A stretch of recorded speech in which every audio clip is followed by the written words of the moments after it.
Continuons avec le parallélisme symbolique. Tout le monde est là? Nous sommes là. Oui, d'accord. On est tous présents. D'accord, merci. Alors, donc, parallélisme symbolique, la première ligne sert de métaphore pour illustrer la deuxième, sans établir de relation explicite, par exemple, par simple juxtaposition des deux idées. C'est-à-dire que nous avons là deux lignes où une série de métaphores et les deux sont posées, les deux lignes sont posées une à côté de l'autre sans mettre de lien explicite.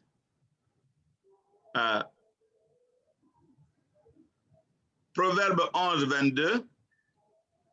Un anneau d'or au groin d'un cochon. Et donc, telle est une femme belle et dépourvue de jugement. Alors, mais en hébreu, voyons un peu 11, 22.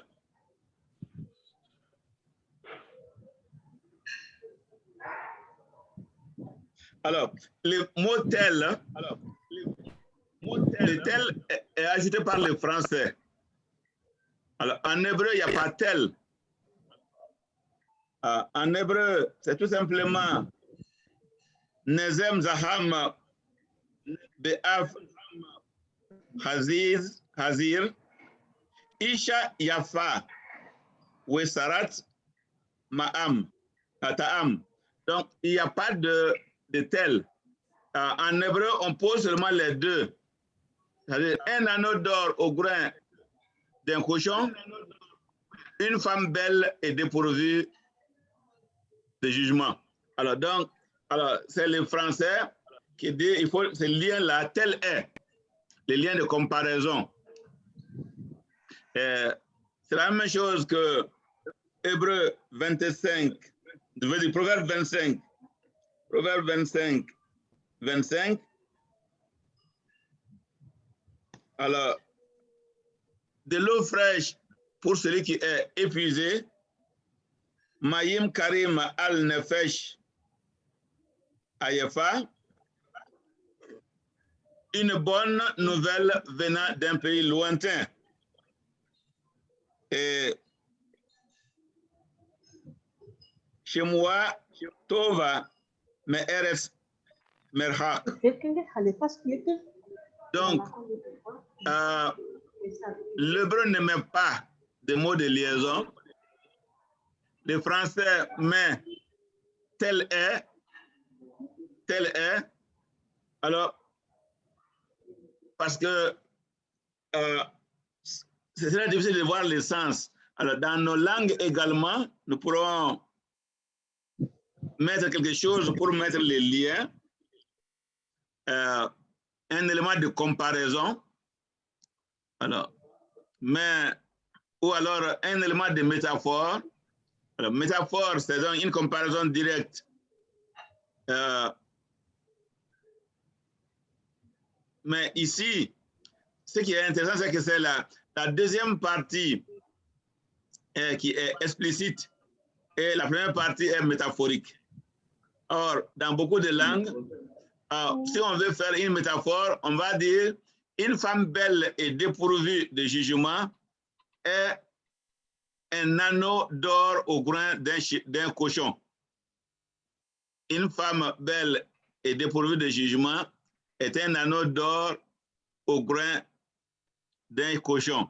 Alors, la deuxième partie serait une bonne nouvelle venant d'un pays lointain est de l'eau fraîche pour celui qui est épuisé. Alors, donc, ce serait la métaphore. Alors, ou alors, donc, on met comme une comparaison. Alors, et en maintenant l'ordre de l'hébreu, c'est ce que le français fait.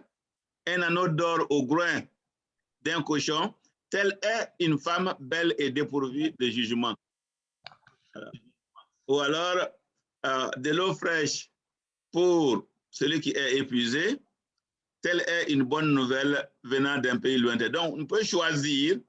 Alors, au cas où on ne peut pas dire comme le français le dit, alors l'autre façon serait de dire, alors de commencer par la deuxième phrase et de continuer avec la deuxième. Voilà. Qu'est-ce qui est plus facile dans votre langue?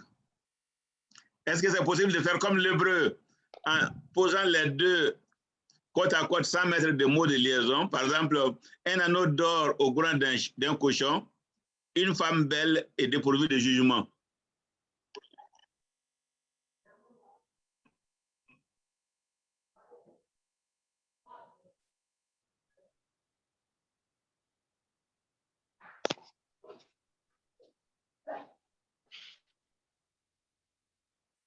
Allô? Oui, allô? Commentaire? Oui, c'est la deuxième possibilité là qui est bonne. Commencer par une femme belle et dépourvue de jugement, comme Oui. on a fait une comparaison. Oui. Okay. D'accord. Voilà. Dans ma langue, au Cameroun, on peut dire une femme belle et dépourvue de jugement est comme un anneau d'or au grillon de cochon. On ajoute comme signe de comparaison. Oui. Alors, de même, on peut dire un anneau d'or au grillon d'un cochon est comme une femme belle et dépourvue de jugement. Non, comme pour vice-versa. On peut commencer mais ce n'est pas l'anneau qui est comme, hein? Ce n'est pas un anneau d'or qui est comme cette femme, c'est la femme qui est comme. En réalité, oui. Alors, donc, l'autre possibilité que je vois, c'est dire un anneau d'or au groin d'un cochon, une femme belle et dépourvue de jugement est comme ça. Voilà. Okay. Donc, de l'eau fraîche pour celui qui est épuisé, une bonne nouvelle venant d'un pays lointain est comme ça.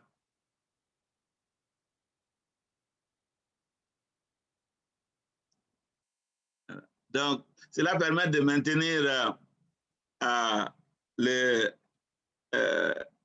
l'ordre hébraïque et on a les sens en même temps. Donc, la traduction est un art. Alors, on essaie de voir, d'ajuster, de réajuster, et jusqu'à ce qu'on atteigne la forme qui nous convienne. La forme qui nous convienne. Voilà.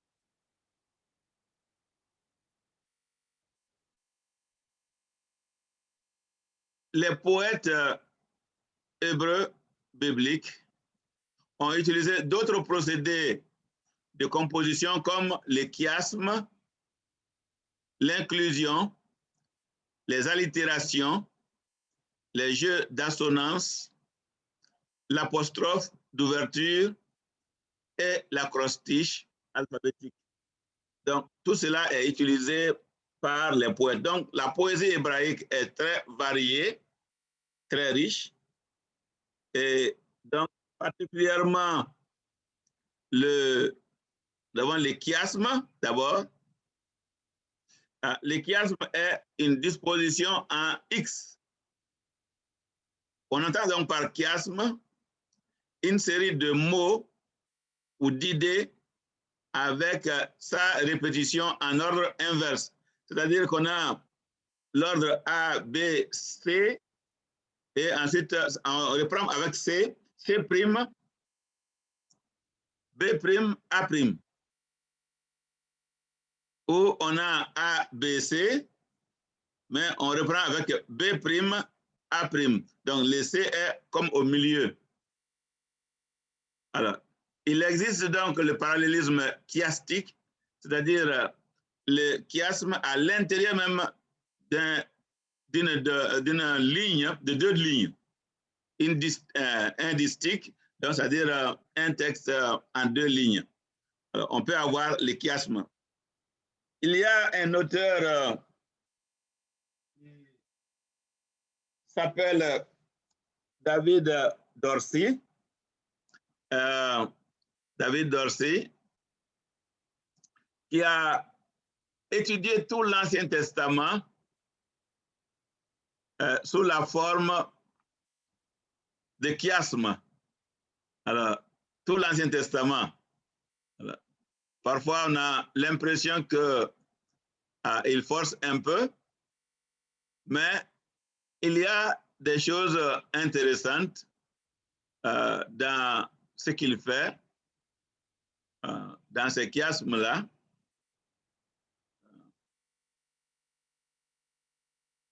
Je voulais vous montrer les livres, mais comme l'écran est occupé par les textes que je présente, ça ne semble pas être facile. Je vais voir comment on peut le faire.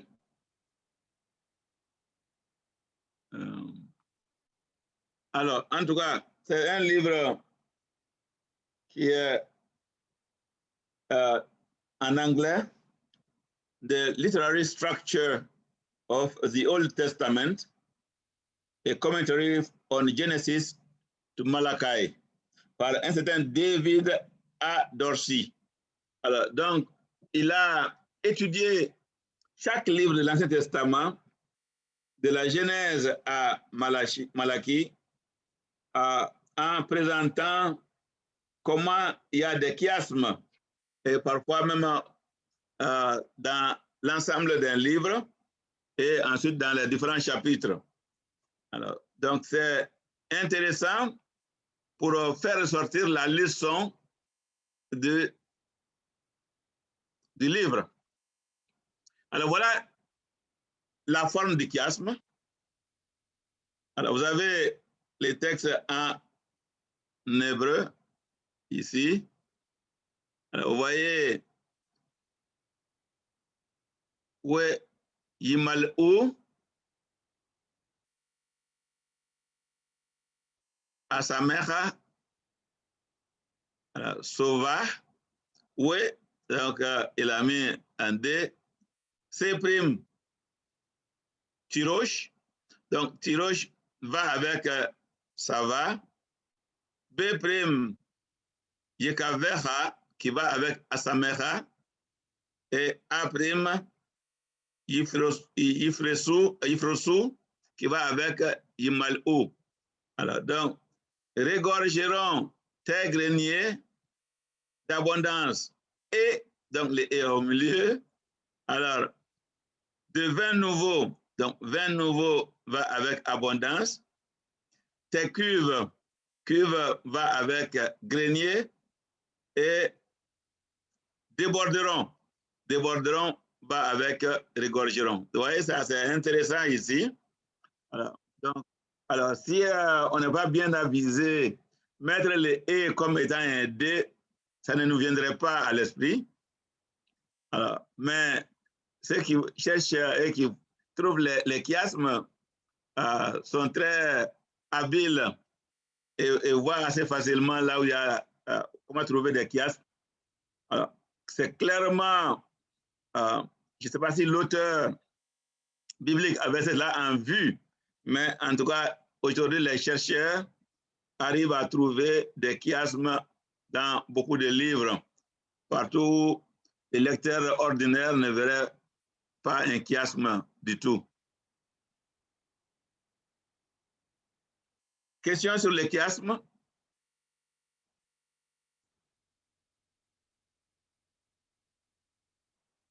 Alors, donc, dans certains cas, le texte qui est au centre est considéré comme étant l'essentiel. Hein? Il le fait même avec tout le Pentateuque en réalité, pour montrer que en réalité le Pentateuque est une seule unité. et qui même déborderait sur le livre de Josué. Donc, plutôt que de parler des Pentateuque, donc qui fait 5, il faut parler d'Hexateuque, de 6, la boîte de 6, pour contenir à la fois le livre de Josué parmi ces premiers écrits-là.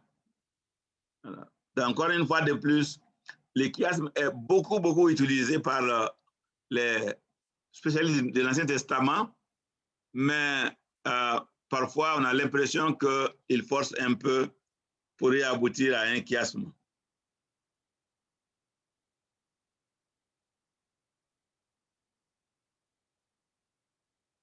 Troisième élément, donc, c'est l'inclusion.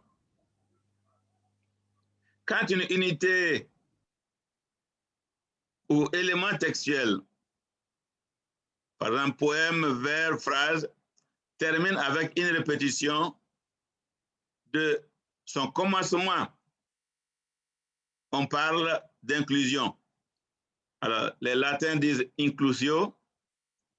Alors, les psaumes 8 commencent et terminent par ces mots.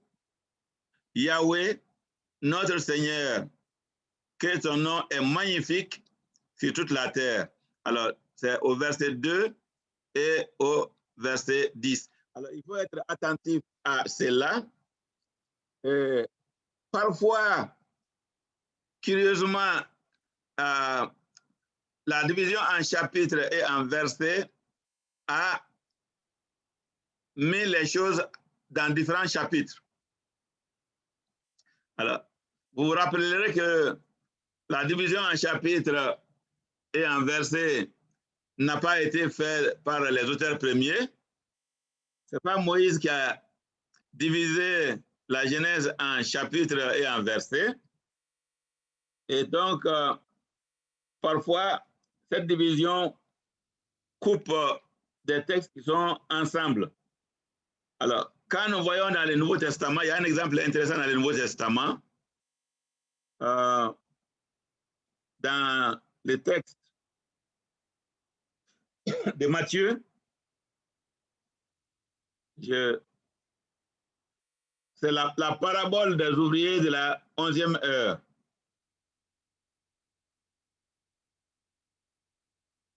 Matthieu 19.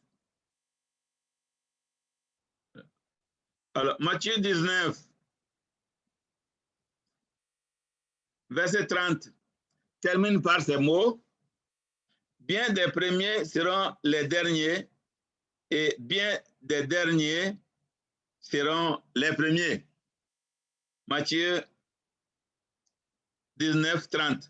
Alors, quand vous allez à Matthieu 20, donc, vous avez la parabole donc, des ouvriers embauchés à différentes heures. Et cette parabole termine au verset 16 avec ces mots ainsi. Alors, c'est ainsi renvoie à 19:30. Ainsi, les derniers seront les premiers et les premiers seront les derniers. Alors, donc, pour dire ça, il y a là une inclusion entre 19:30 et 20:16. Alors, donc, il constitue un ensemble.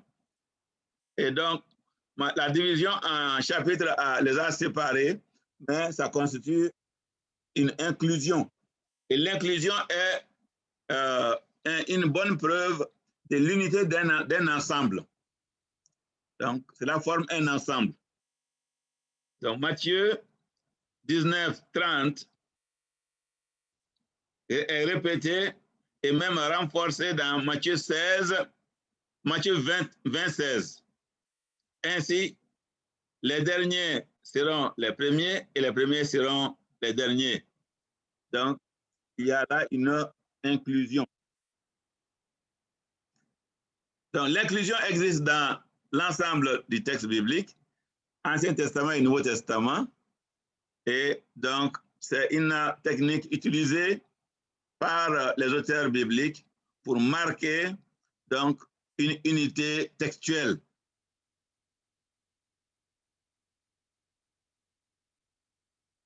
Le psaume 106 commence et termine par Alléluia. Loué Yah. Loué Yah. Donc, psaume 106, verset 1 et 106, verset 48. Ces mots qui commencent et terminent un vers ou une phrase donnent un cadre pour délimiter une unité. Ils nous informent du thème et le renforcent à la fin. Autrement dit, alors le psaume 106 porte sur la louange à Yahweh. La louange à Yahweh. Donc, d'où louer Yahweh au début et à la fin, louer Yah encore. Yah est la forme abrégée donc, du nom propre de Dieu, Yahweh. La forme abrégée est Yah, qui existe quelquefois dans les textes. Question?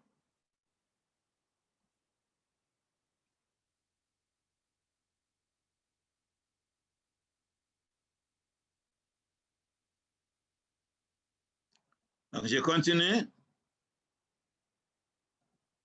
Les allitérations. L'allitération est la répétition des consonnes, surtout au début des mots ou syllabes. Allitération, alors répétition des consonnes, surtout au début des mots ou syllabes. Psaume 122, 6. Sha'alu, sha'alu, shalom, Yerushalem, Yerushalayim. Sha'alu, shalom, Yerushalayim. Demandez la paix pour Jérusalem. Donc, vous voyez, le ch qui est répété. Donc, c'est une technique poétique également, donc en hébreu. Et donc, Ishla, Ishlaou, Ishlayu, au Havaïque, qu'ils vivent tranquilles, tes amis. Alors, donc, il y a ce genre de répétition. Alors, donc, il faut pouvoir lire les textes hébreux, bien sûr, pour voir ces répétitions-là. Et parfois même, on lit les textes hébreux, mais on n'y fait pas attention. Donc, mais une fois qu'on connaît qu'il y a ces allitérations, alors en lisant les textes hébreux, on y fait beaucoup plus attention.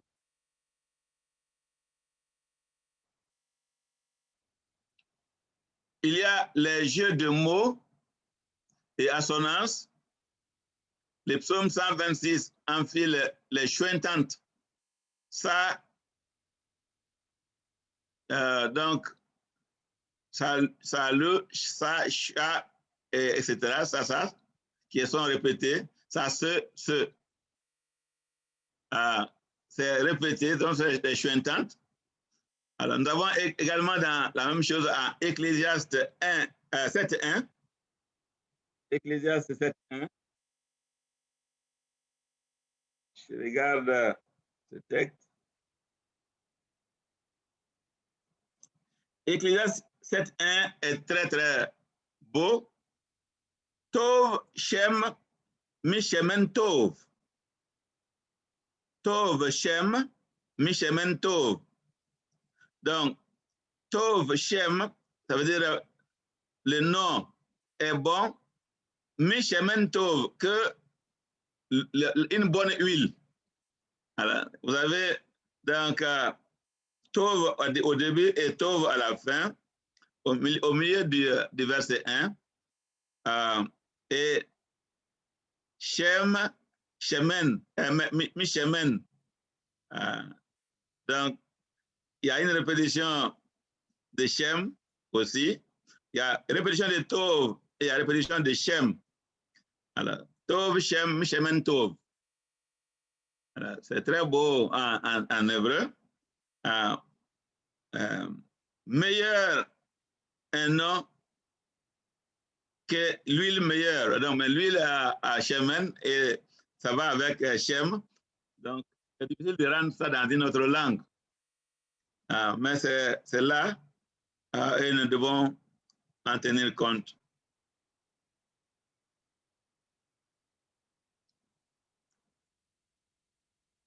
L'apostrophe d'ouverture,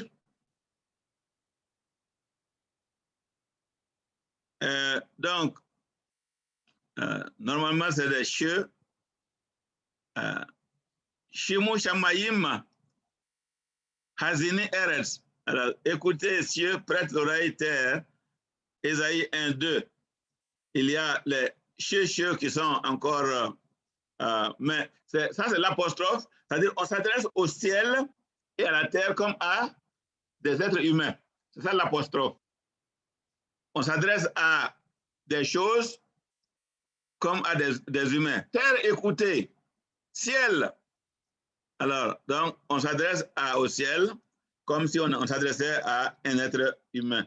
Une personnification, en quelque sorte, des choses à qui on s'adresse. C'est ça l'apostrophe d'ouverture. Donc, c'est également assez fréquent dans les psaumes où on s'adresse au ciel et à la terre. Oui. Il y a donc l'acrostiche alphabétique.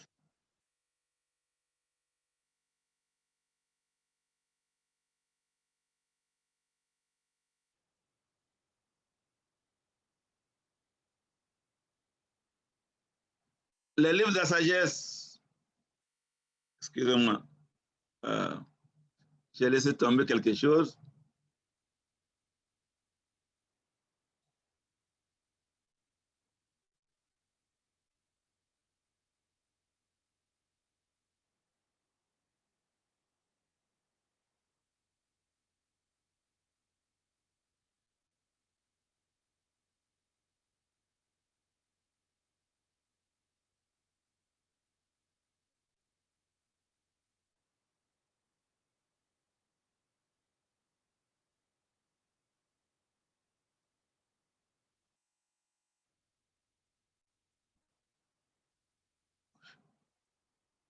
Donc, l'acrostiche alphabétique, je disais, on peut prendre les livres des psaumes. Ça se trouve à plusieurs endroits. Mais quand vous regardez l'hébreu du psaume 119, psaume 119,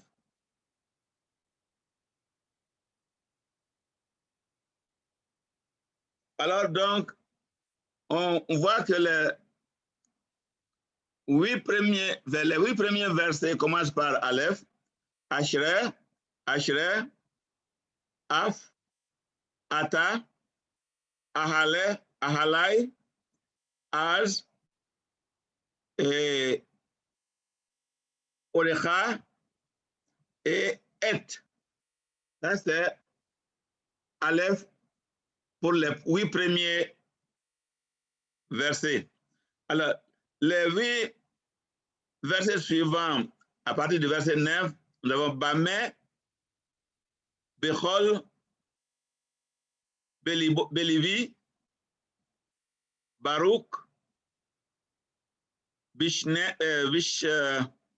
Bispatai, Bederek, Befikudecha et Behukotecha à 16.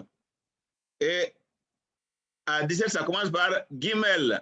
Donc, Gemol, Gal, Ger, et Gorsa, etc. Gal, Gam, Gam. À 25, nous avons Dalet. 25 Dalet jusqu'à 32. Derek. Et à 33, nous avons les He, Orek, qui continue jusqu'à 36, Hat. Et à 37, nous avons aussi Hat, les He qui continuent. Et jusqu'au 41, nous avons le VAV. Donc, 41 commence avec le VAV et ça va jusqu'à 46. Nous avons des VAV. 47, nous avons des VAV. 48. Et nous avons Zayin qui commence au 49. 49, Zayin. Et ça continue ainsi. Donc, c'est ça le premier acrostiche. Et quand vous prenez le livre de Lamentation, également, alors, au chapitre 1 de Lamentation, on a 22 versets, chapitre 1, 22 versets, parce que verset 1 commence par Aleph, Echa, verset 2 par Bako, Bet, verset 3 par Galta, Gimel, verset 4 par Darke, Dalet, verset 5 par Hayou, le verset 6 par Wayetser, le Vav, verset 7 par Zakra, les Zeta, enfin les Aïn, verset 8 par Chet, les Chet, verset 9 par Tum Atach, les têtes, verset 10 par Yado, les Yod, verset 11 par Kol, les Kaf, verset 12 par Lo, Lamed, verset 13 par Mimarom, les mêmes, verset 14 par Niskad, les Nun, verset 15 par Sila, les Samek, 16 par Al, Aïn, 17 par Persa,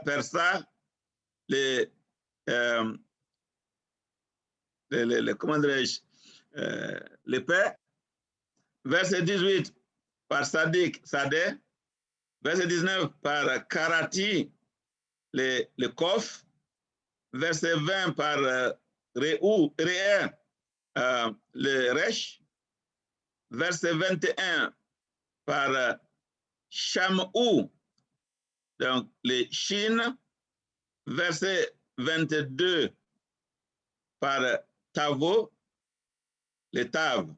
Alors, donc, vous voyez, alors, les Chines et les Sines se ressemblent, c'est le point diacritique les différencie. Donc, sinon, c'est 23, mais dans ces psaumes ou bien dans ces textes acrostiches, on ne tient pas compte souvent de cette distinction entre Chine et Sin. Alors, donc, on a 22. Alors, c'est la même chose. Le chapitre 2 également à 22 versets. Et chapitre 3, nous avons 66 versets, mais dans ce cas-là, c'est chaque 3 versets qui commencent par la même lettre. Alors, vous voyez comment c'est vraiment fait de façon artistique. Chaque 3 versets commencent par la même lettre. Par exemple, le verset 1, Ani, c'est Aleph, Oti, verset 2, Aleph, et Ak, verset 3, toujours Aleph. Et les bêtes commencent avec le verset 4, Bila, verset 5, Bana, et verset 6, Be, Shakim. Donc, etc. Chaque 3 versets, donc 3 fois 22, 66. Et donc, le chapitre 4 revient au 22 et le chapitre 5 a également 22. Alors, 22, mais le chapitre 5 n'est plus acrostiche comme les autres.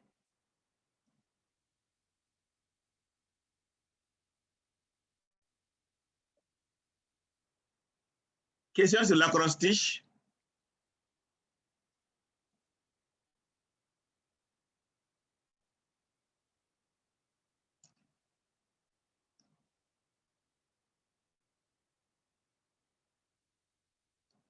Peu de questions, hein? Alors donc, nous allons maintenant au grand thème, hein? Donc au grand thème des écrits poétiques et sapientiaux. Le grand thème est la théologie. Les livres de la sagesse reconnaissent que le Dieu d'Israël est le Dieu qui donne la sagesse aux humains. Proverbe 2. Proverbe 2, 6.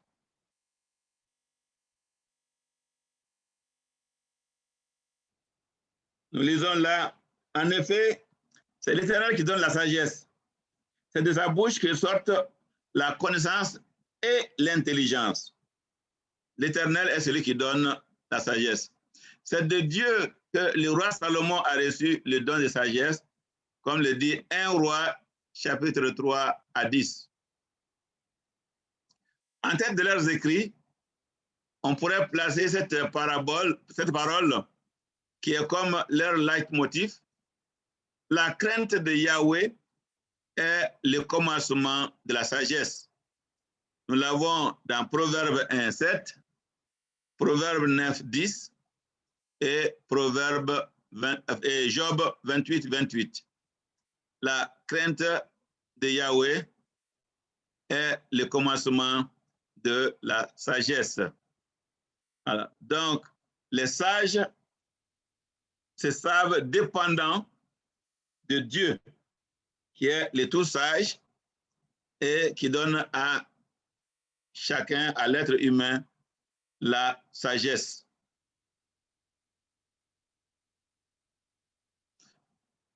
La louange à Dieu est le plus grand moteur de la poésie hébraïque biblique. Louange. Et donc, nous avons beaucoup de psaumes où on a loué, les psaumes de louange à Yahweh. Et la louange occupe donc une place importante dans ces écrits. Alléluia. Il y a énormément de psaumes avec ces cris qui est devenu même les symboles dans certains milieux du christianisme. Alléluia. Alors, mais il y a un bon nombre de psaumes qui commencent par ce même Alléluia. Donc, pour dire que la louange occupe une place importante dans ces textes-là. Si nous regardons les psaumes,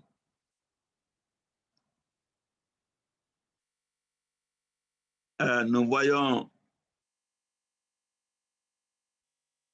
leur Alléluia.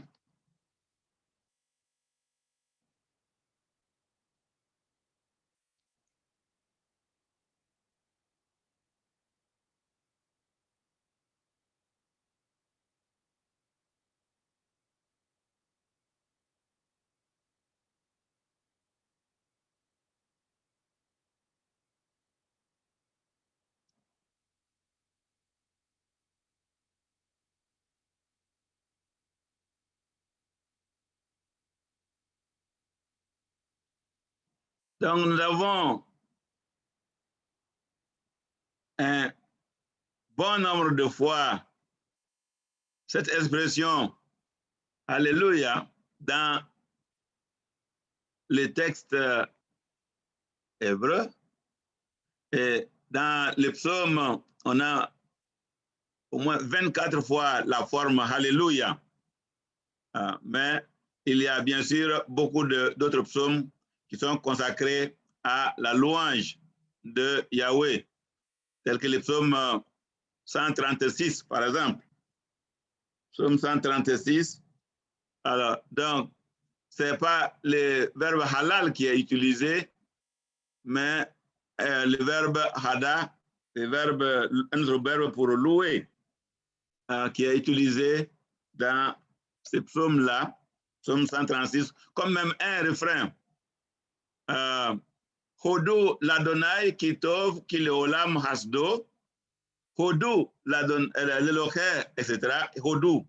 Il y a un refrain de ce louer-là, Hodou, Hodou, Hodou et Hodou. Alors, et donc, Hodou est dit pour reprendre ce que Dieu a fait, et ça continue donc, dans les psaumes 136. Cette expression Hodou l'Adonai, donc, n'est pas une particularité de ces psaumes seulement, mais on le retrouve dans encore d'autres textes. L'expression est utilisée ailleurs, même dans les chroniques. 1 Chronique 16, 8, encore une fois, dit Hodou l'Adonai, louer Yahweh, comme on le dirait en français. Donc, célébrer le Seigneur, célébrer Yahweh, invoquer son nom, faites connaître parmi les peuples ses hauts faits. Donc, la louange, nous sommes appelés à louer Yahweh à plusieurs reprises dans les livres sapientiaux et les livres donc poétiques. La louange est donc un thème majeur, un thème majeur.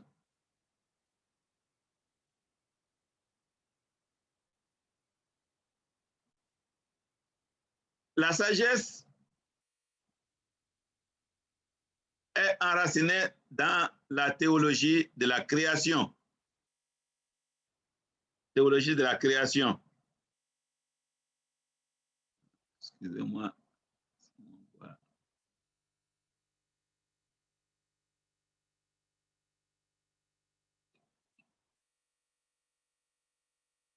Alors, donc, Dieu a créé un univers ordonné avec des lois naturelles et morales. Alors, donc, encore une fois, cette notion de loi naturelle, ça veut dire quoi? Ça veut dire des lois que Dieu a inscrites dans la nature.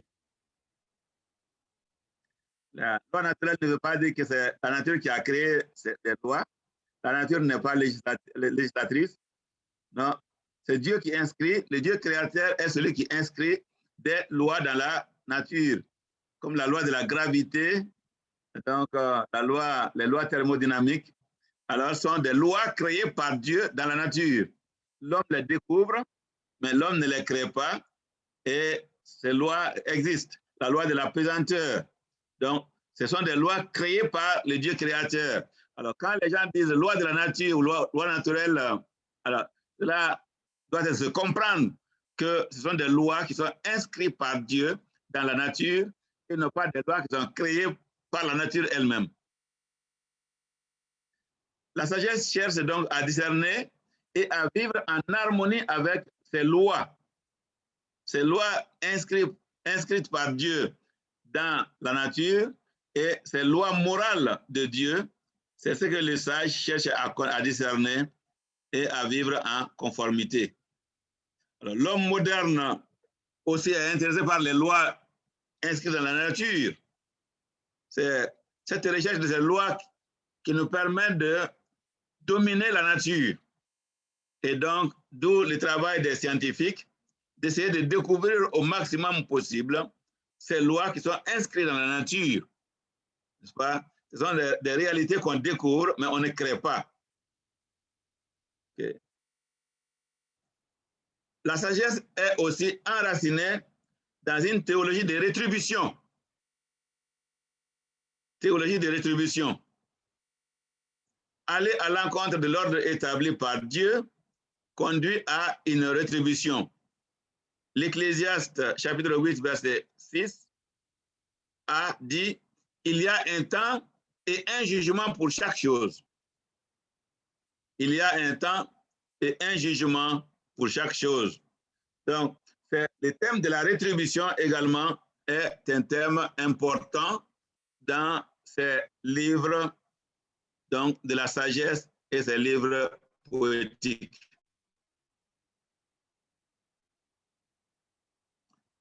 Donc, on peut dire que les grands thèmes, les thèmes dominants dans ces livres sont surtout les thèmes de la création, la louange, les thèmes de la rétribution, donc, qui sont des éléments importants dans les livres de la sagesse. Question ici.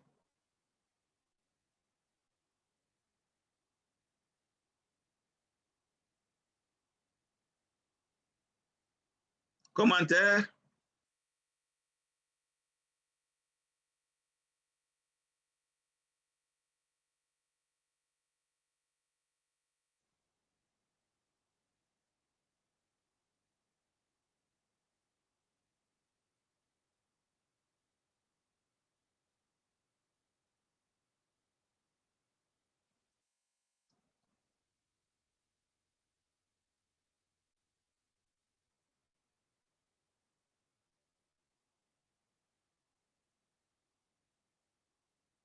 D'accord, donc on continue. Sinon, vous pouvez également écrire vos annotations. Comme ça, partagez vos idées.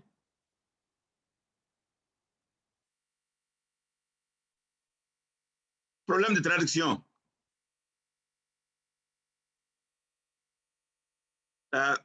Première question qu'on peut se poser, peut-on traduire la poésie hébraïque par une poésie dans la langue cible? C'est la question que nous nous posons. D'abord, quelle est votre réponse?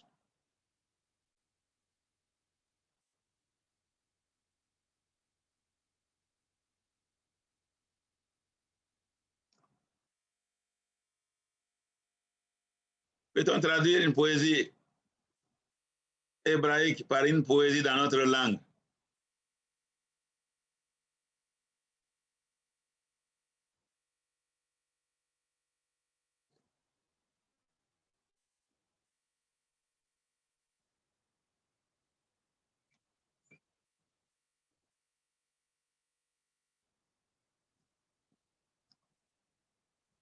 Oui, vous avez la parole.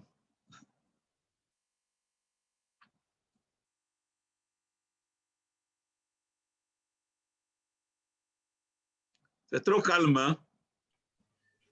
Ici Salomon. Oui, Salomon, vas-y. On peut dire oui si seulement cela est faisable dans la langue cible. Oui. Alors, maintenant, comment c'est faisable? Comment on sait que si c'est faisable? Si dans la langue cible, il y a des figures de style qui permettent d'exprimer ce que l'auteur sacré a voulu dire, en faisant aussi une gymnastique, je crois qu'on peut le faire. Oui. Alors, donc, je pense que c'est en connaissant bien comment faire la poésie dans notre langue que nous pourrons réellement répondre à cette question. Et la plupart du temps, nous devenons traducteurs sans être poètes. Et parfois même, nous n'avons pas suffisamment étudié les fonctionnements de notre langue. Alors, mais si on étudie les fonctionnements de notre langue et qu'on comprend réellement comment la poésie marche dans notre langue, comment est-ce qu'on rime les choses, je crois qu'il est possible de faire un travail similaire en traduisant.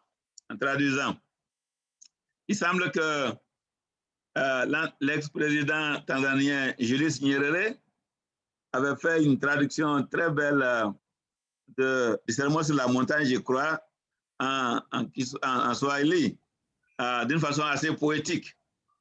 Donc, c'est très, très possible de rendre certaines poésies, certains textes poétiques dans nos langues en tenant compte de la pratique poétique de notre culture.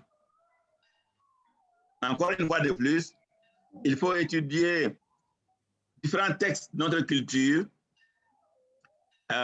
différentes poésies de notre culture, et cela nous enrichit et nous rend plus capables de pouvoir faire donc la traduction. Deuxième question de traduction, comment traduire un proverbe pour qu'il soit reconnu comme proverbe dans la langue cible? Traduire un proverbe pour qu'il soit reconnu comme proverbe dans la langue cible. Donc, ça, la réponse encore une fois à cette question dépend de notre capacité à reconnaître la formulation particulière des proverbes dans notre langue. En tant que Bamana, quand j'entends un proverbe en Bamanankan, je n'ai pas besoin qu'on me dise c'est un proverbe. Immédiatement, je le sais.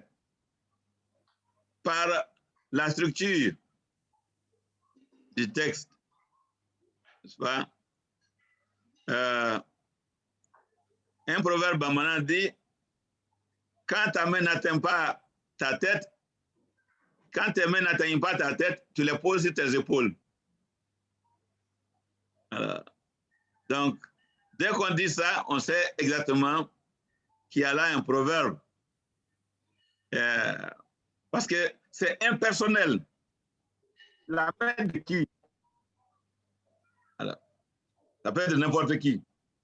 Alors, donc, quand la main n'atteint pas la tête, on pose sur les épaules. C'est pour dire que quand vous visez un objectif, quand vous n'atteignez pas cet objectif-là, alors visez quelque chose de moins. Au moins, n'abandonnez pas, mais vous visez quelque chose de moins. Voilà. Et donc, il nous faut étudier davantage les proverbes. Si possible, s'il n'y a pas de collection de proverbes encore, nous en occuper à en faire. Comme je l'ai dit, nous avons en Bamana, il y a un livre publié de plus de 4000 proverbes. Ça, c'est déjà publié. Mais il y a encore beaucoup d'autres proverbes en Bamanankan. Et on pourrait écrire encore un autre livre de 10 000 proverbes, en plus de ce qu'il y a. Donc, il y a énormément de proverbes en Bamanankan. Et je crois que dans beaucoup de cultures, il y a des proverbes. Alors, la vie en ville tend à diminuer l'usage des proverbes, en tout cas chez nous ici. Mais les gens de la campagne parlent encore naturellement et utilisent beaucoup de proverbes. Alors, le proverbe est très agréable. Dans beaucoup de parlers, ça sert à beaucoup de rôles. Par exemple, à réellement adoucir l'ardeur des gens quand ils sont fâchés, etc. Surtout les leaders. Nous, on dira par exemple, quand c'est un conflit entre les leaders, on va utiliser ce proverbe qui dit alors, que quand le fleuve lui-même prend feu, avec quoi on va l'éteindre, éteindre ce feu. Parce qu'on utilise l'eau du fleuve pour éteindre le feu, mais quand le fleuve lui-même prend feu, qu'est-ce qu'on va faire? C'est pour dire à ceux qui sont en conflit qu'ils n'ont pas raison d'être en conflit parce que c'est eux qui doivent gérer le conflit des autres. Et donc, si même ils sont en conflit, il n'y aura pas de solution. Vous voyez comment on peut utiliser différemment les proverbes pour gérer des conflits sociaux. Donc, je nous encourage encore davantage à rechercher les proverbes dans la langue Et on va se rendre même compte qu'il y a beaucoup de similarités. On peut avoir des proverbes similaires même dans nos langues. Par exemple, dans le Nouveau Testament, Jésus reproche aux pharisiens que les fardeaux qu'ils mettent sur la tête des gens, des fardeaux, qu'eux-mêmes, ils n'osent pas toucher, alors avec les petits doigts. Alors, dans ma langue, il y a un proverbe qui dit qu'il n'est pas normal de mettre sur la tête de quelqu'un une meule dont toi-même tu ne peux pas porter les dessus. Donc, il y a la meule en deux formes, il y a le bas est beaucoup plus grand, qu'on appelle la mère, et le haut, c'est le fils, et c'est plus petit. C'est ce qui sert à écraser les graines. Alors, donc, toi, tu ne peux pas même porter les petits, et tu mets la grosse sur la tête des autres. Donc, vous voyez comment ça correspond bien au proverbe de Jésus, à la parabole de Jésus, donc, que nous pouvons utiliser. Alors, même si on ne traduit pas exactement comme ça dans les textes bibliques, mais on peut mettre en note ces proverbes-là bien connus, et cela permettrait aux locuteurs de bien comprendre cette parole. Voilà, troisième question, peut-on substituer un proverbe biblique par un proverbe équivalent de la langue cible? Alors, si c'est la même chose, exactement la même chose, oui. Mais si ce n'est pas la même chose, il faut faire attention. Le texte biblique n'est pas un texte créé dans notre contexte social, c'est un texte traduit.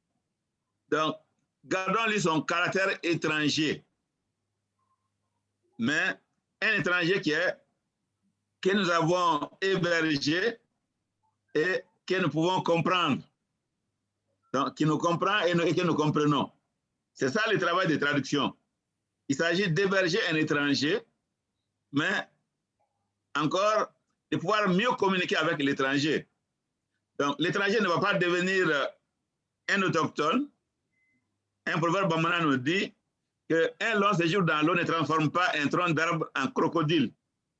Donc, c'est pas parce que, justement, l'étranger a duré chez nous qu'il devient un des nôtres. Non, il peut comprendre notre culture. Et c'est la même chose avec les textes bibliques. Donc, nous allons comprendre en tant qu'étudiants de la Bible. Nous pouvons bien maîtriser la Bible, mais la Bible a été écrite dans un contexte différent de notre contexte. Il faut qu'on en tienne compte quand nous traduisons les textes bibliques.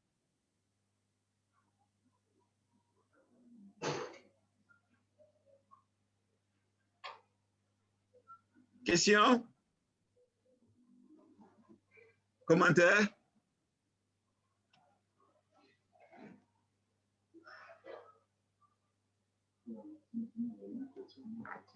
Petit commentaire. Maintenant, on dit encore, oui, il ne faut pas quitter les tam-tam pour aller taper son ventre après. Nous sommes maintenant à côté du tam-tam là. C'est le moment de danser. Oui, Salomon. Oui. Ah, c'est riche. C'est moi. Oui. Si j'ai bien compris, c'est 3 problèmes de traduction. Oui. On ne peut pas traduire la poésie hébraïque par une poésie dans la langue cible. Non, j'ai dit on peut. Pour moi, on ne peut pas, pour notre culture. D'accord. La question, c'est est-ce qu'on peut utiliser les styles poétiques de notre propre culture pour traduire la Bible en gardant le vrai sens? Oui, c'est ça que je pense. C'est ce que nous devons essayer de faire. C'est-à-dire que nous utilisons les catégories de notre langue, mais sans porter atteinte au sens du texte. Alors, donc, de sorte que quand quelqu'un lit ces passages poétiques bibliques, dans notre culture, il sait que c'est une poésie. Et le traducteur doit être aussi un poète. Oui, c'est vrai. Il lui a demandé beaucoup. Il est grammairien, il est poète, et il est beaucoup.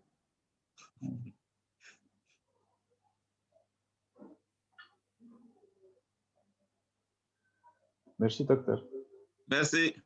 Alors, vous savez que d'après l'histoire de Madagascar, vos premiers traducteurs sont devenus finalement des ambassadeurs et autres ailleurs. Hein. Donc, c'était les gens les plus lettrés, finalement, des grands connaisseurs, et certains ont été envoyés comme ambassadeurs.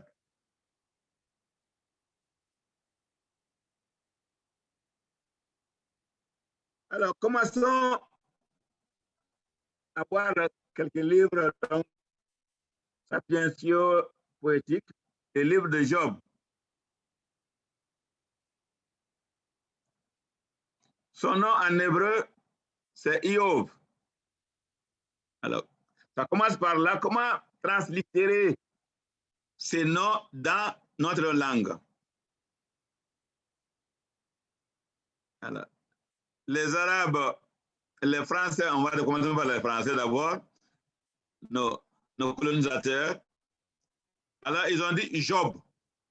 Mais regardez en hébreu. Alors, si je vais translittérer en hébreu ces mots ici, on allait mettre pour les Aleph, on met un signe de cette façon-là. Et ensuite, il y a les I. Ensuite, il y a les Y qui, avec les points à l'intérieur, ça veut dire qu'il y a deux fois. Ensuite, il y a les O, et c'est un O long. Donc, je vais mettre doublé ou bien avec, on peut mettre avec chapeau.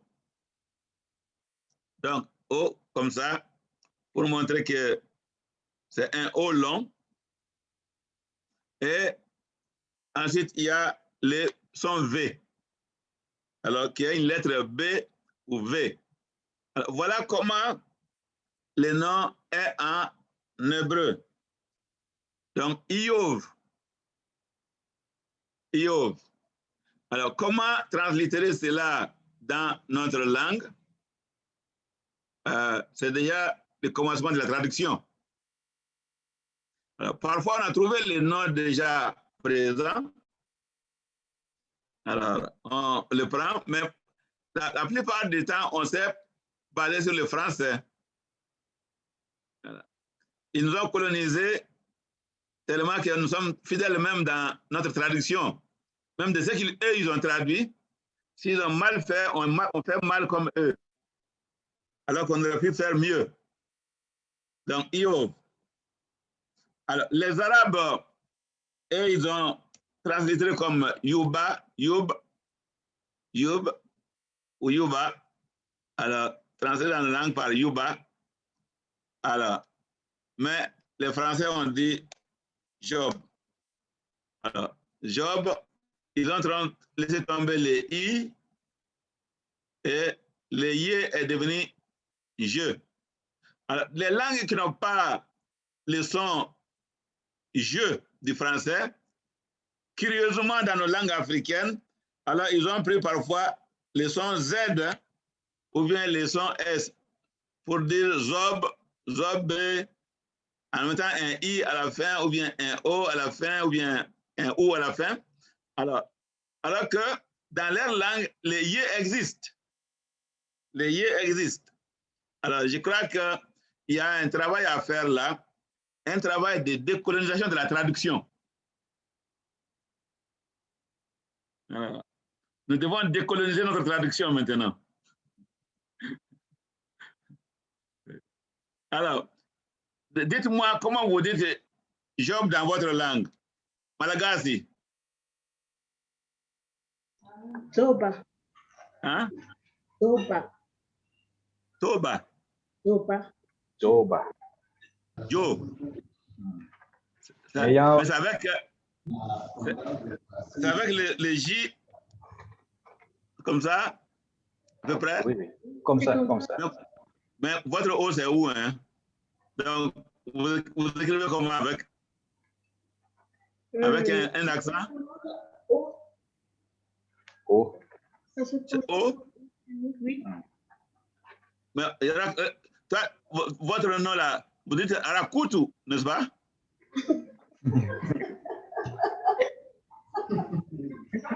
Ou bien? Farakoto, Marakutu. Arakutu. Rakutu. Voilà, c'est ça, Arakutu. Alors, le O est prononcé où? Alors, donc, en Job, est-ce que c'est prononcé, est-ce que vous marquez comment? Vous avez un O. Et un chapeau. Un chapeau, hein? Oui, On doit la décoloniser aussi. C'est ça, vous écrivez comme ça, quoi. Hein? Mais un petit problème, Oui. ce nom-là, dans notre langue, Oui. la langue des jeunes, ça signifie amant. Hein? Ça signifie amant. Amant. Le nom Job. Non, tu as vu ça? Ça a un autre sens. Aucun sens. Alors qu'en hébreu, ça ne signifie pas ça. Hein? Donc, vous voyez comment, en étant trop fidèle au français, on s'éloigne davantage de l'hébreu, alors qu'on aurait pu faire mieux. Une autre langue? Et les bâtons au Bénin.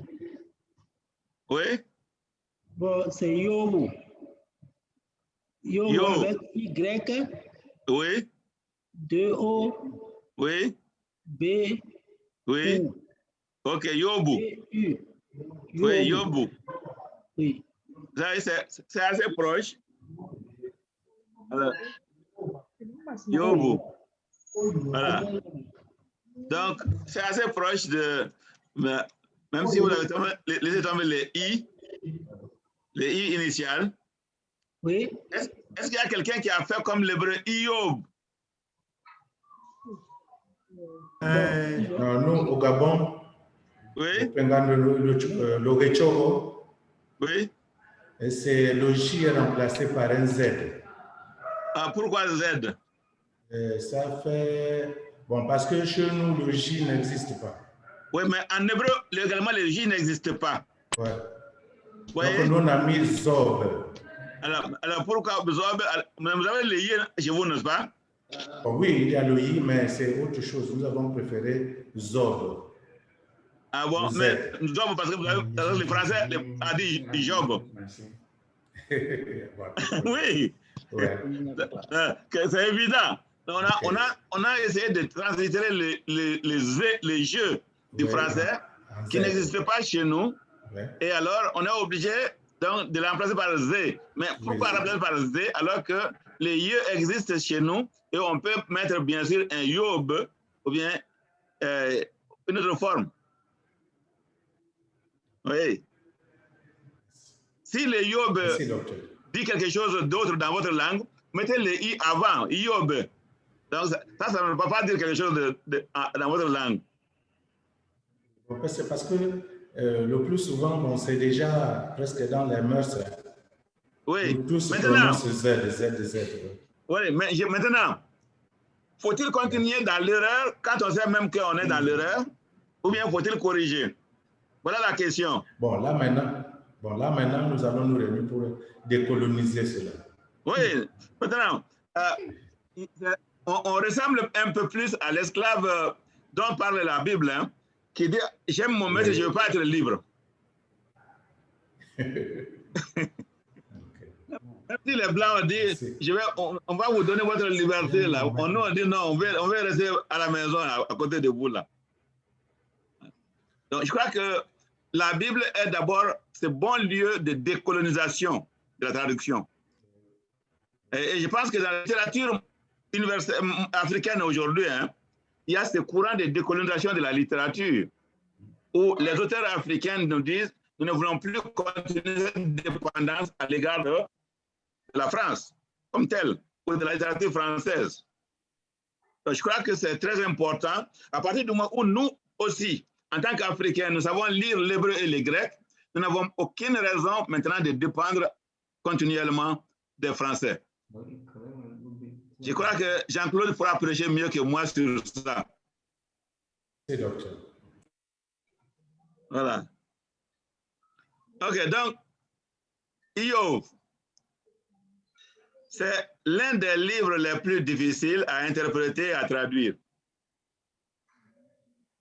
Si certains ont déjà traduit, ils pourront dire que c'est vrai. Le livre de Job traite du problème de la souffrance.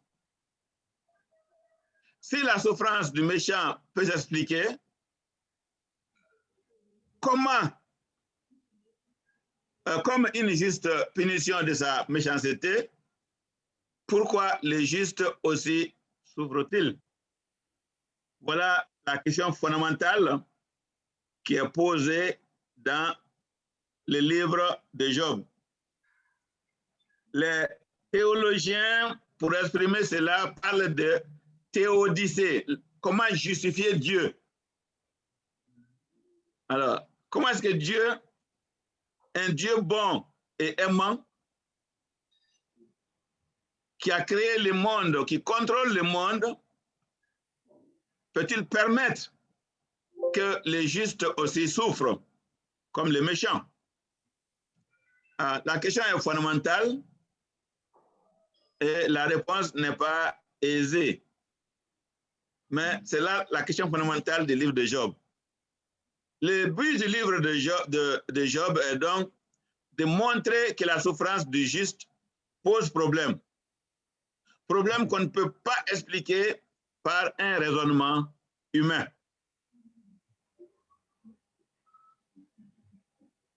Le livre est à la fois émouvant et complexe. Il pose la question de la justice de Dieu. Si Dieu est juste, pourquoi de mauvaises choses arrivent-ils aux personnes justes? Donc, je dis cela une question de théodicée ou de justification de Dieu. Le livre nous permet d'exprimer des questions légitimes que la souffrance suscite en nous. Pourquoi moi? Qu'ai-je fait pour mériter ce sort? N'est-ce pas? Cela arrive assez fréquemment au moment des deuils, où on se pose beaucoup de questions. L'auteur et date de composition, nous ne savons rien de l'auteur du livre de Job, ni de sa date de rédaction, ni même du héros dont le nom constitue le titre du livre. C'est donc un livre anonyme.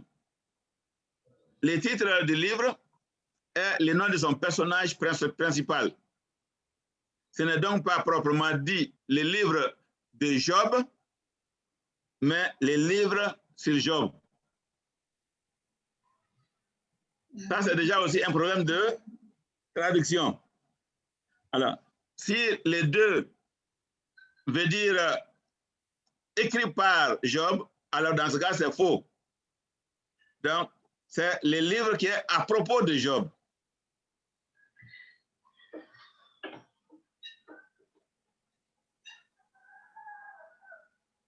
Donc, cela nous permet de revoir également les titres que nous avons pour ce livre.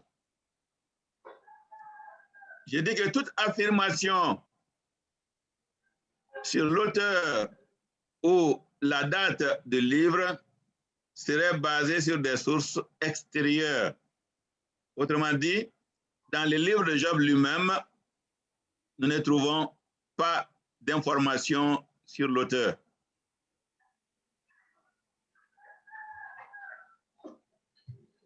Le contenu du livre. Le livre de Job se divise en 3 parties de longueur inégale.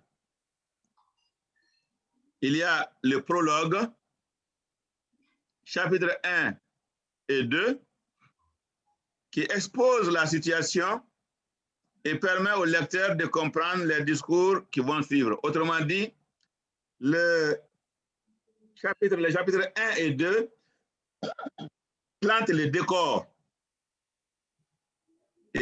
du livre de Job. Et donc, c'est là où Job est présenté et c'est là où sa situation est également présentée. Job est décrit, ou bien c'est Dieu lui-même qui décrit que Job est un homme intègre. Alors, je retraduis ces versets 1 là, parce que la manière dont c'est présenté en français, je pense qu'il y a un problème dans Job 1.1 pour son intégrité. Excusez-moi.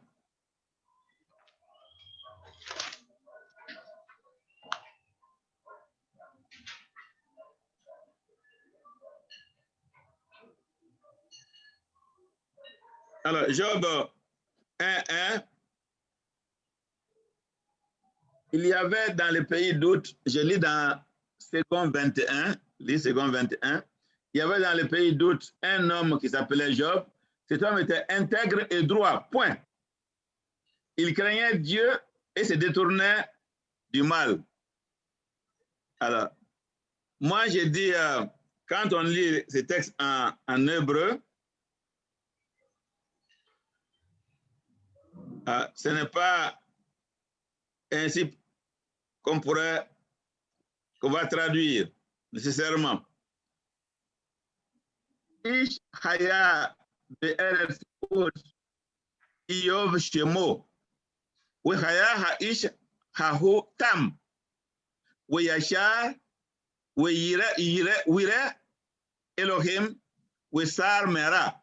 Alors, il n'y a pas de point du tout au milieu là, en hébreu. Alors, il y a 3 éléments qui sont liés par les vav, Yachar, droit, Wire Elohim, craignant Dieu, Wessar Mera, s'écartant du mal. Alors, donc, je pense que c'est le thème intègre qui est défini. Qu'est-ce qu'une personne intègre selon la définition biblique? Une personne intègre est une personne qui est droite. Alors, c'est dans sa relation donc, avec soi-même et avec les autres, il fait ce qui est correct, ce qui est droit, ce qui est convenable. Dans sa relation avec Dieu, il craint Dieu. Yahweh, Elohim, il craint Dieu. Et troisièmement, il s'écarte du mal. Sar Mera. Alors, cette expression Sar Mera est complétée ailleurs pour former l'éthique en quelque sorte de l'Ancien Testament. Sur Mera, écarte-toi du mal et fais du bien. Donc, ici, alors, Job 1.1, donc dans ce cas, Job était un homme intègre, c'est-à-dire, il est juste, il craint Dieu et il s'écarte du mal. Donc, voilà l'homme. Alors, qu'on pourrait dire l'homme parfait, et ce n'est pas un jugement humain sur lui, mais c'est le jugement de Dieu lui-même sur lui. Que Job est un homme intègre et qui est défini par ces 3 éléments. Il est juste, il craint Dieu et il s'écarte du mal. Alors, mais ce Job est accusé par Satan de ne l'être que par intérêt. Voilà le problème qui est posé au commencement du livre déjà. Alors, Dieu va autoriser Satan à mettre son serviteur Job à l'épreuve. Une première série d'épreuves portant sur les biens de Job, chapitre 1, verset 12 à 19, n'a pas pu ébranler sa piété, Satan est autorisé à le frapper dans sa santé. Chapitre 2, versets 1 à 10. Malgré le malheur, Job demeure fidèle à Dieu. Et il déclare, nous recevrions de Dieu le bonheur et nous ne recevrions pas aussi le malheur. Et en tout cela, Job ne pécha pas par ses lèvres. Verset 10. Chapitre 2, verset 10. Donc, et Job ne pécha pas de ses lèvres. Lo hata Iov be sefatav. Il n'a pas péché avec ses lèvres. Sa parole ne l'a pas conduit au péché. Son épreuve est suivie d'une série de discours. C'est la deuxième partie, donc, de ce livre. Donc, les discours commencent au chapitre 4, verset 1, jusqu'à 42, verset 3. Trois amis, alors, qui viennent le consoler, sont tellement saisis par le spectacle qui s'offre à leurs yeux qu'ils gardent le silence. C'est au bout de 7 jours que Job éclate en lamentation, chapitre 3. Ce qui oblige les amis à parler.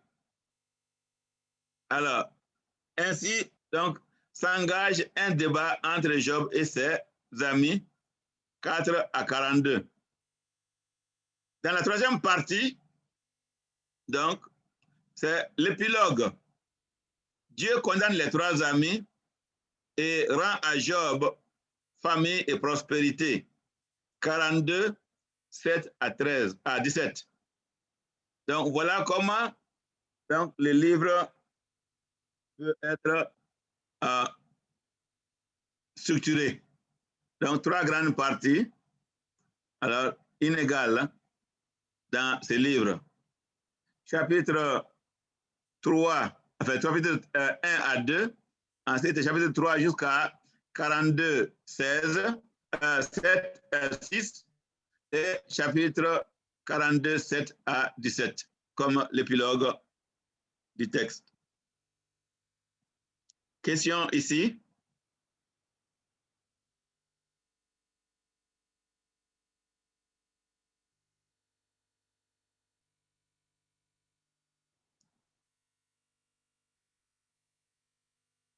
Les équipes qui sont sur l'Ancien Testament,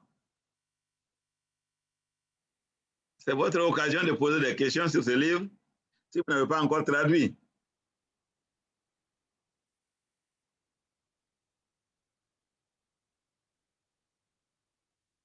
Alors, contexte historique du livre. Même si la date du livre est inconnue, il contient quelques indices qui permettent de les situer dans le temps. On voit que Job était un patriarche comme Abraham et semble se situer avant la période patriarcale, puisqu'il a vécu 140 ans après sa restauration dans 42-16. Job 42-16 nous dit qu'il a vécu 140 ans après. Donc, il a eu le temps même de jouir, bien jouir. Voyez, Iov, Aharezot, Mea we Arbaim Shana. Voyez, et Banav, ou et Bene Banav, Arbaa Dorot. Et il a vu ses fils, les fils de ses fils, jusqu'à 4 générations. 4 générations. Donc, 140 ans après. C'est dire que, alors, il est de cette période patriarcale. Deuxièmement, sa grande richesse est mesurée en termes de nombre de têtes de bétail et de nombre d'esclaves. Donc, Avouda. Avouda, Eved, c'est esclave. Hein? Eved, même si c'est traduit généralement dans les versions en français et en anglais, on va trouver comme ses serviteurs. Mais Avouda, c'est l'ensemble des esclaves de Job. Job avait des esclaves. Alors, Job 1.3. Job 1.3.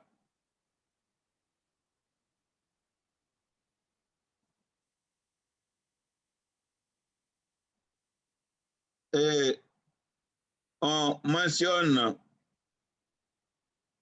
dans 1.3 ces animaux qui étaient nombreux et on mentionne également qu'il avait Avouda, Rava, Méhod. Alors, on a mentionné les animaux d'abord et on a mentionné Avouda, Rava, Méhod. Donc, un grand nombre d'esclaves. On ne va pas mentionner les animaux avant les serviteurs, mais c'est avant les esclaves. Donc, il faut maintenir cela comme esclaves et non pas seulement comme des serviteurs pour des serviteurs.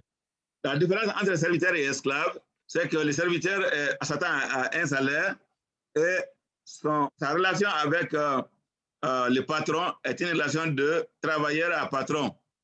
Alors que la relation entre l'esclave est une relation de maître à esclave. L'esclave est une possession de son maître. Alors, le serviteur n'est pas possession de son maître ou de son patron. Donc, c'est très important de pouvoir distinguer les deux. Alors, donc, la Avouda, les esclaves de Job sont mentionnés dans 1.3 et dans le 42.12. Donc, à la manière de celle d'Isaac dans Genèse 26.14.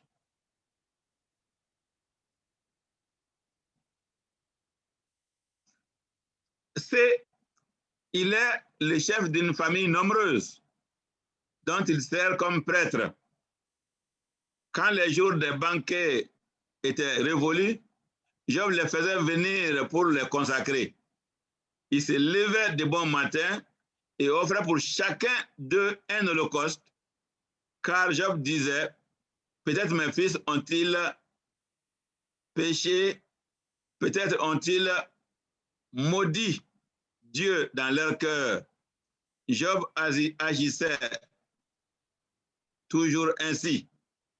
Chapitre 1, verset 5, chapitre 42, verset 16. Alors, il y a un petit problème dans le verset 5. Là, intéressant. Là, on a traduit par maudire.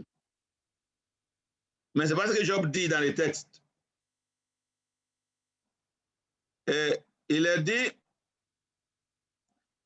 Iov, qui amar Iov, Ulay hat-u banai, ou veraku Elohim belivavam. Donc, c'est le verbe barak qui est utilisé et non pas le verbe maudire. Alors, peut-être qu'ils ont béni Dieu. C'est ce que Job a dit. Alors, bien sûr, quand c'est associé avec péché, on sait que ce bénir-là n'est pas un bénir positif. Alors, d'où la traduction par maudire, mais nous ne traduisons pas l'hébreu en ce cas-là, nous traduisons alors l'interprétation du sens.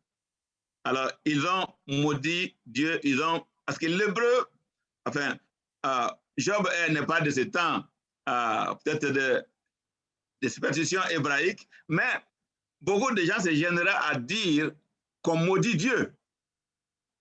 Alors, il y a donc dans certains milieux ce langage opposé, alors qu'on utilise, mais un langage apparemment ironique où on utilise ce langage et tout le monde comprend que c'est le sens inverse. Alors, donc, j'ai compris qu'il y a en Côte d'Ivoire une ethnie où cela existe beaucoup, où les vieux utilisent ce langage codé qui fait que ce qu'ils disent positivement, en réalité, n'est pas positif. Alors, par exemple, quand un étranger veut partir, ils vont dire, alors, comme toi, tu vas rester longtemps, nous sommes venus te saluer. Alors, c'est pour lui dire, en fait, au revoir. N'est-ce pas? Alors, donc, dans certaines de nos cultures, on peut bien traduire bénir, c'est ici. Et moi, je préférerais, par exemple, qu'on écrive bénir, mais en mettant une note pour dire que, en fait, le sens est ironique, plutôt que de changer les textes hébraïques en disant maudire quand le verbe maudire n'est pas utilisé.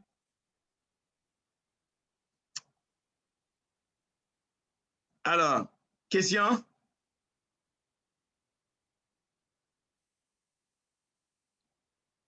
Donc, on prend la pause ici. Et donc, on se retrouve à 12h30. Donc, bon repos. Merci, docteur. Merci.